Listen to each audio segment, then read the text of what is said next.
Well, yeah. Good morning, good afternoon, good evening. Welcome back, of course, to After the Buzzer. I am your host, Couper Moorhead, and we're coming to you after the Heat lost Game 3 of their first-round series with the Cleveland Cavaliers, 124-87. It was the worst postseason loss in franchise history by scoring margin, and there is no sugarcoating this one. There are no silver linings. We are not going to attempt to, make something up, lie to you or anything like that. We're not going to offer up anything like that. I know many of you come to the show to feel better after losses, but sometimes you just have to sit with what did not go right, with what went wrong, and there is value in discussing briefly what happens even at, your low moment. So we won't belabor the point on this one. I know nobody wants to sit with a loss like that for too long, but let's get into a little bit of the, who, what, where, when, why, and how. Okay? So there have been two sections in this series, coming into Game 3. There was the first two quarters of Game 1. That was a huge adjustment period for Miami. It felt like, very similar to that Game 1 in Denver in the finals 2 years ago, where they just had to adjust to Cleveland's style, adjust to Cleveland's ball movement. And the Cavaliers had an astronomically high shot quality number in those first two quarters. They were getting every look that they wanted. Then there were the next 6 quarters, last 2 quarters of Game 1 and then all of Game 2. The Heat had successfully brought Cleveland's shot quality number way down, right? That doesn't mean Miami's shot quality number had gone up, but they had basically brought Cleveland's number down to where, the Heat had been playing, which was to say that the Heat were forcing Cleveland to make tough shots. They were clearly capable of that. Ty Jerome went on his run. Donovan Mitchell closed out Game 2. The Cavaliers made a ton of contested threes in Game 2. Cleveland is a team capable. They're a very good offensive team, very, very good. They can make tough shots, but at least if you're Miami's defense, when your goal is to force tough shots, to force low shot quality, to limit attempts in the paint, which they were doing in those 6 quarters that we're talking about, then at least you're setting the terms of engagement to some degree. So taking what they had done in those 6 quarters and the success Tyler Herro had, against Cleveland's ball pressure, playing off the ball. The team had been screening for him, springing him open into space. He had, over 30 points in Game 2. There were reasons to be encouraged, going into Game 3. Not that you came in and thought, well, they're, of course, going to win or anything like that, but there had been underlying things coming into Game 3 that the Heat were doing well, that the scoring margins in the 2 games in Cleveland didn't quite tell the story of. Although the other side of that is another underplayed storyline from Game 2 is that Game 2 is Miami's best 2-point percentage game of the season. So, they had also been performing at a certain level offensively, even though their threes had only been, a little bit around average. So then you get to Game 3, back to shot quality. Cleveland shot quality in Game 3, 55.2. It was here. First 2 quarters, next 6 quarters. Game 3 was back up to here. That number, 55.2, would rank number 1 in the regular season. So Cleveland got back to finding all the looks they wanted. For the most part, even though Darius Garland did not play with an injury, especially they were getting a lot of open looks and they were getting a ton in the paint. So even though Miami hit hard and hit early in Game 2, just like they did in Game 3, Bam looked like he was shot out of a cannon. They were at a huge disadvantage because of the disparity in shot quality.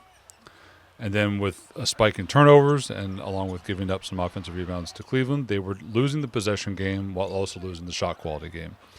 That is simply not a recipe for success. You can win games like that, in the regular season, but in the playoffs against a very, very talented team, you are simply at, as far as your score, the points on the board, you're simply behind from what the math is kind of projecting you to have when you're losing possessions and shot quality. And I know you don't want to hear about what Cleveland is doing well, but they deserve credit. They keep finding the right angles on offense. Without Garland to attack, they kind of refocus in the paint today. They get Jared Allen a ton of pick and roll dunks early on. And you know what we've been saying all year. I know I'm being repetitive, but the Heat's defense is designed to limit rim attempts. That is their number one priority. Do not let the other team get dunks and layups at the rim.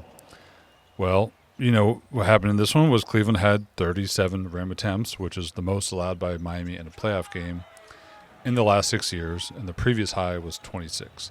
Those numbers need to be finalized a bit because of how they're tracked, but basically Cleveland had around 8 or 10 more rim attempts than Miami had allowed in a playoff game in the last 6 seasons. So Cleveland had a big advantage in the paint, 60 points in the paint by the end. Donovan Mitchell didn't really even have a good night. He was 4-14 from the field. But they just keep finding options, right? Ty Jerome picks up where he was in game one. He hits some deep shots. He gets going to the paint. DeAndre Hunter has his best game of this series. He's posting at mismatches. So, you know, every time you think you can take away something from the Cavaliers, they are finding somewhere else to get points from, all while their defense is making it very tough on Miami to score. And part of that was, you know, after that success Miami had in game two, getting Tyler Herro off the ball and creating space for him, Cleveland, once again, they refocused their efforts. Spo talked about this a lot in postgame, and he took some accountability. He said, I need to do better.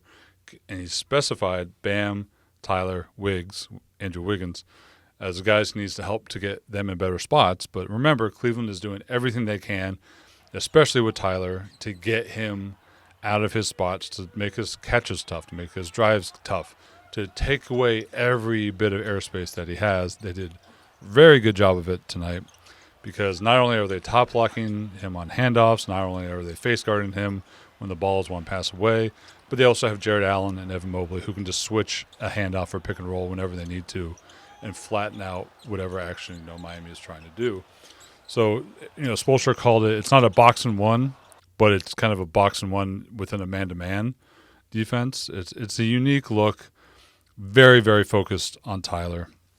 And even though in game three, Miami, they still kind of stayed attached, gave themselves a shot, as they did in game two, to maybe make a late run because they were hitting a ton of threes, but it just kept going the other way. You know, they weren't able to put together, instead of having that run that they did late in game two, Cleveland just, you know, extended the lead in the late third and then early in the fourth. So you've got really there's no option really but to tip your hat to Cleveland. We pointed out in our series preview that the Cavs were relatively unproven. You know, they hadn't advanced past the second round really with this group. They had some difficulties in the past postseason runs under a different coaching staff, and they weren't as healthy in those, I understand. But point is, they had been a little unproven, and they're playing like a team with something to prove. And also, they're playing as a team that has a ton of respect for Miami. Kenny Atkinson, the pregame presser, on and on and on about how much they respect Miami, how they know Miami is not just going to give it to them. They are not taking the heat lightly. This feels, to me, less about what Miami is doing wrong and more about Cleveland is doing right. Your mileage is going to vary with that point of view, I understand. But look, the scores, the final margins are not going to look at, but I do think the Heat have tested Cleveland in certain spots. And the Cavs are simply playing like a team that has all the answers to those tests. So Miami is left with a monumental task. They have no choice, really, at this point. You're down 3-0.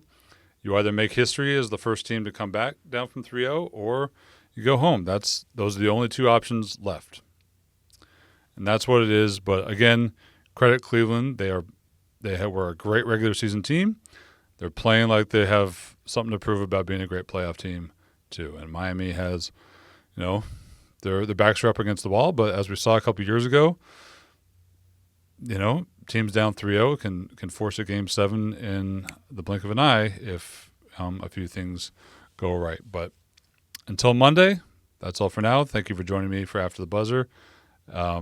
Make sure to like and subscribe on this channel when you're done watching, and I will see you next time. Take care.